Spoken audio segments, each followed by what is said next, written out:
आज 27 फेब्रुवारी आपला मराठी भाषा गौरव दिन। साहित्यिक विवा शिरवाडकर म्हणजेच कुसुमाग्रज यांची आज जयंती आणि हाच दिवस आपण मराठी भाषा गौरव दिन म्हणून साजरा करतो। जगातील सर्वात जुन्या आणि समृद्ध भाषांपैकी एक असलेल्या आपल्या मराठीला आता अभिजात भाषेचा मुकुट सुद्धा चढलाय।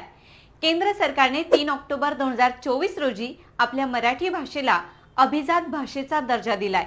ही आपल्या मराठी भाषेसाठी अभिमानाची गोष्ट आहे।